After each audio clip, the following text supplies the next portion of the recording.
लश्कर-ए-तैयबा के आतंकी रज़ाउल्लाह निजामी उर्फ अबू सैफुल्लाह खालिद को रविवार को पाकिस्तान के सिंध प्रांत में 3 अज्ञात बंदूकधारियों ने मार गिराया। वो साल 2006 में आरएसएस मुख्यालय पर हुए आतंकी हमले का मास्टरमाइंड था। उसने हिंदुस्तान में कई आतंकी हमले कराए।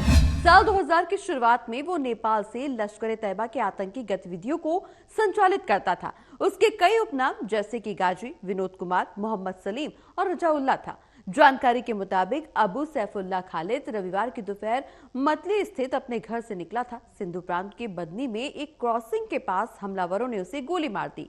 लश्कर के अबू अनस का करीबी सहयोगी खालिद नागपुर में राष्ट्रीय स्वयंसेवक संघ के मुख्यालय पर हमले का मास्टरमाइंड था।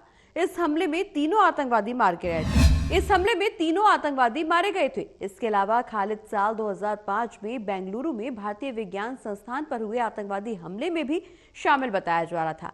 इस आतंकी हमले में आईआईटी के प्रोफेसर मुनीश चंद पुरी भी मारे गए थे। बता दें कि इस वारदात को अंजाम देने के बाद आतंकवादी भाग निकले थे।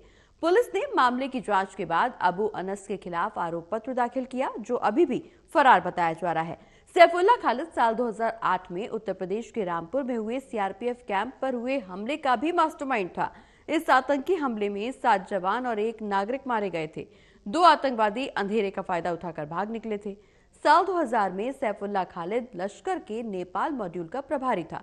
वो कैडरों की भर्ती, वित्तीय रसद सहायता प्रदान करने और भारत नेपाल सीमा पर लश्कर के गुर्गों की आवाजाही को सुविधाजनक बनाने के लिए काम करता था। वो लश्कर के लॉन्चिंग कमांडरों को आजम चीमा उर्फ बाबाजी और याकूब के साथ मिलकर काम कर रहा था। भारतीय सुरक्षा एजेंसियों द्वारा मॉड्यूल का पर्दाफाश किए जाने के बाद वो नेपाल छोड़कर पाकिस्तान वापस लौट आया।